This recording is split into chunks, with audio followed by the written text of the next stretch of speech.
Howdy y'all, Joe Hills here, recording as I always do in Nashville, Tennessee. And I know that somewhere around here there are some Enderman spawners. And I just need to be very alert and determine where the smoke is going to rise up from. Like, I know they're somewhere about in here. And I just need to mine them out and stop the Enderman from causing me trouble. Like, is it here? Dang it, or are they further up? Oh, there it is, right there. I thought I got that one. Well, that's easy enough to take care of. We'll just knock that out with a quick hit of the shovel, or pick. Gone. Done. Well, so what I'm thinking of I want to do is I want to mine my way, build my, myself a way to get up there from here. And I've got a lot of sandstone now with which to accomplish that goal. I got a whole bunch of clay as well. Now, what I can do then, once I can pillar my way up that high, is I can establish some sort of quick ascent and descent system.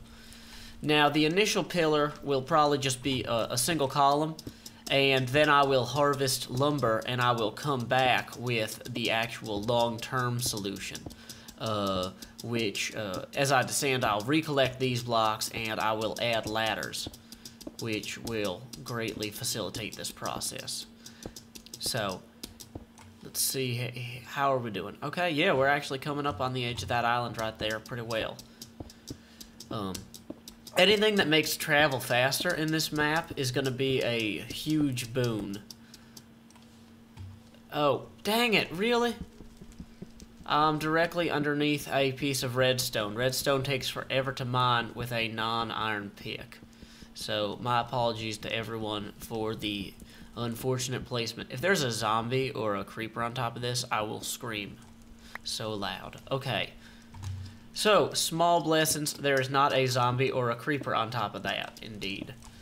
So, here we are, back at the base area, and I'm just going to establish real quickly a nice little wall here that'll keep me from overshooting when I try to run toward the ladder. It's just, yeah, there we go. And we'll just light that up a little bit. Okay, so let's see. I have recovered all sorts of equipment and materials from my expedition to that little cave down there, including a stone axe, which I can use to harvest lumber, and a million ladders, which I can use to continue lighting up all the ribbons and whatnot. So, you know, little victories like that are going to be crucial in a map of this scale and difficulty. Because, honestly, at this point, I've only gotten one wool into the Victory Monument, but I've died several times, and I've got no idea what to do, like, to make this easier. One thing that I'm thinking might be a good project would be if I can build this pillar down to that ribbon there, and then easily access that area, which I'm pretty sure from my Jester Citadel outing, I've established this whole thing out here is snow. So if that's all snow, then I can grab that snow, make snow blocks, and build an awesome, like, snow dome or something, or an igloo or something surrounding my awesome Victory Monument. And then all I gotta hope is that Notch doesn't change the game dynamics down the way so that snow in non-snow biomes eventually melts and turns to water, because if he did that, while I would have a plentiful source of water, which would be nice, I would also have a flooded out Victory Monument and home. So, yeah, you gotta look at pros and cons of all of these things. Anyway, first thing that I want to do here is start feeding the furnace, because anything that let's see, that's actually charcoal. What's in here? Also charcoal. So I'll just put both the charcoals together and slap some clay in there. Anything I can do to start amassing building materials is going to be helpful to me.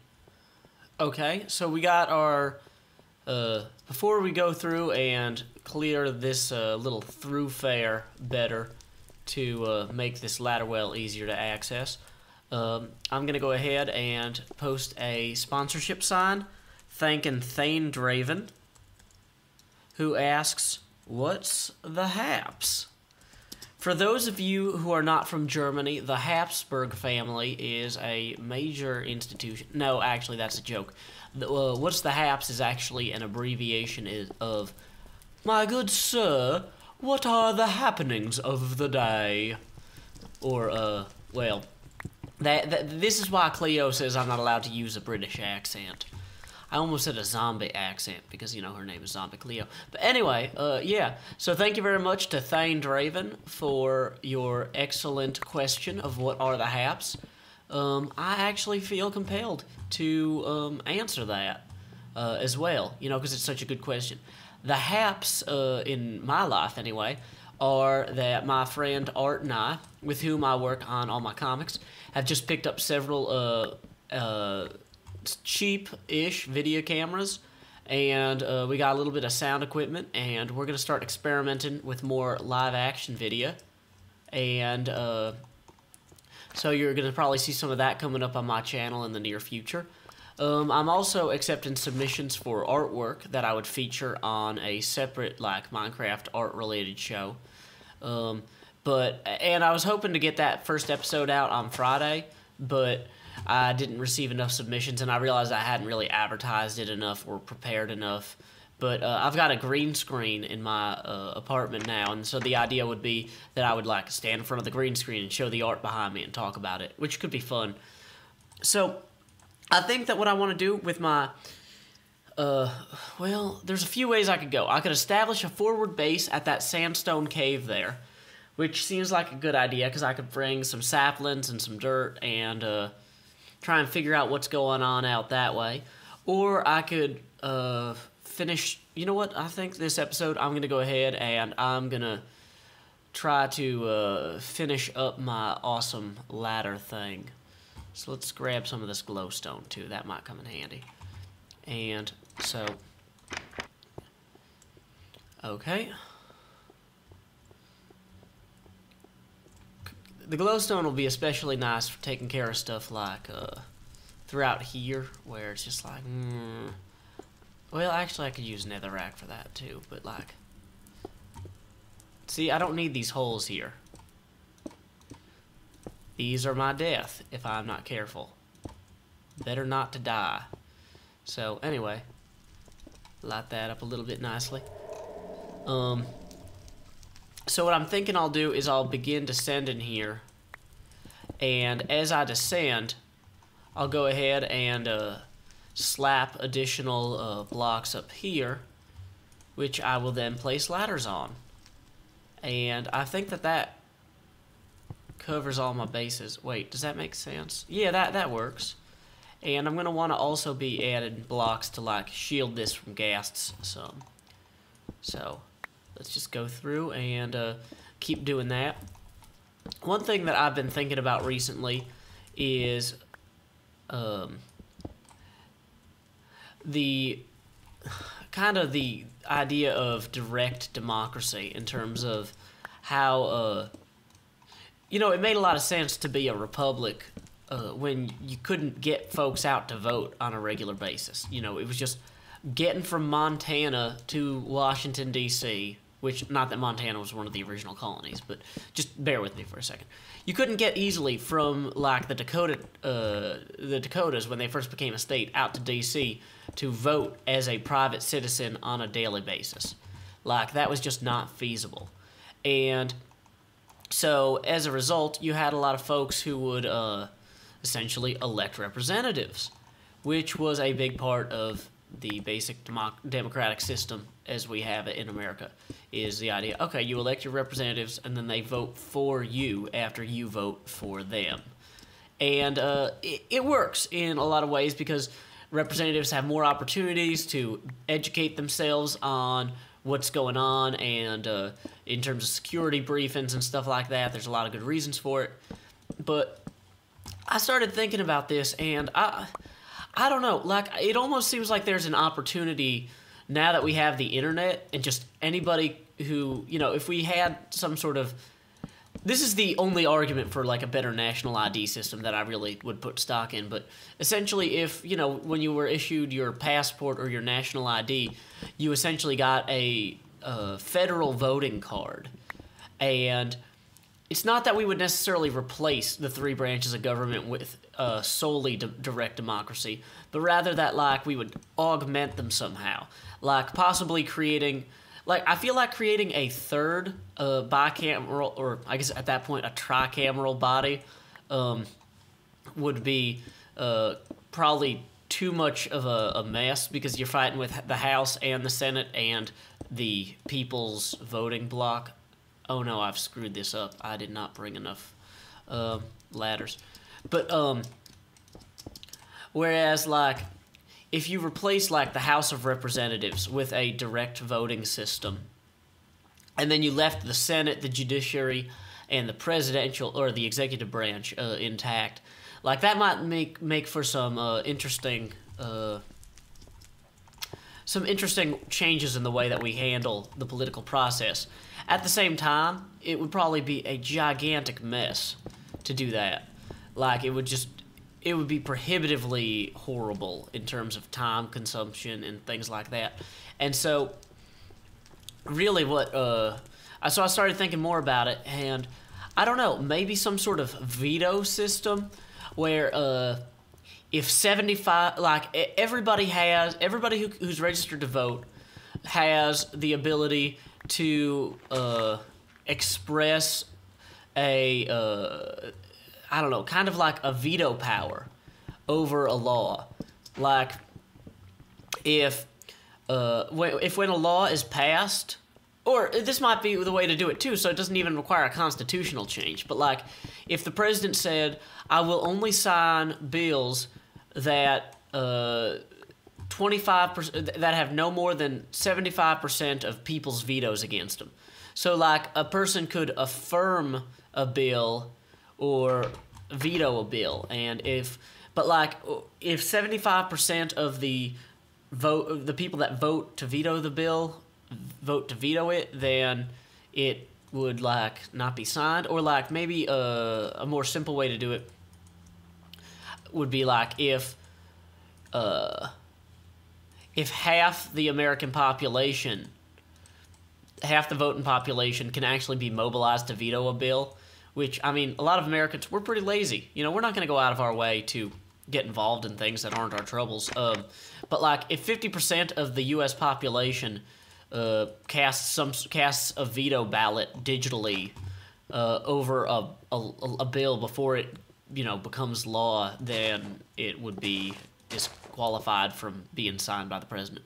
I don't know. I'm not a politician or a political scientist by trade, and so I'm wary of offering these things as like cure-all solutions, but at the same time I feel like there is always room for discussion as to how to make our democracy better, because like we're using the same system that we developed 200 years ago, and it's been working out okay for us, but no system is going to be perfect forever. And so even if we're not necessarily, you know, trying to fix something in the next... Dang it, I'm just not doing well with these blocks today. Whoops. So even though this isn't like to fix a particular problem, but this is just a general like, oh, we should be thinking about ways to always be improving as a society and to take advantage of the new opportunities technology affords us. So anyway, so that's my quick little thoughts on democracy or whatnot. I don't know. I've talked about, or not talked about, I've considered like talking more about things that are just, well, actually in general I talk about things that are not Minecraft related directly on a regular basis. So but you know, I figure if I do that, like, oh, if I talk about going to a chicken festival in a video where I'm mostly bridging, most people, if they skip that video because they hate chicken or they hate festivals, you know what, they're not going to miss out on the big adventure, because the big adventures in those videos I'm too busy adventuring to talk at all. But Anyway. So, here we go. This is our most excellent ladder.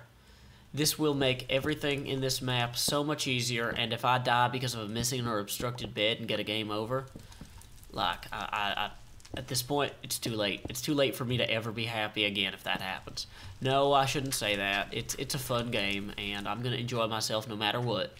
So, yeah. Let's just, were there any other Enderman spawners over here that I need to be aware of? Like, while I'm out here with these torches, I feel like it's a good opportunity for me to just push a little bit further. Although now that I've got that ladder, ascending and descending will be so much easier. It's going to be practically trivial. Okay, so here we have where the clay meets the snow. So we can just start harvesting snowballs then, which is awesome. And I'm getting shot by a skeleton. Whoa. Whoa, skeleton, skeleton. Okay, one thing you'll notice is that there's a sheet of snow suspended over nothing here. Now, I know from when I recorded with Vechs and Cleo that he was talking about doing traps like that. Yeah. You see that? That's the kind of traps he was talking about doing. And it appears now that he is indeed doing them. So I'm going to have to be a lot more vigilant as I move through this portion of the map than I have been in others. Because the ground here is literally going to disappear beneath my feet.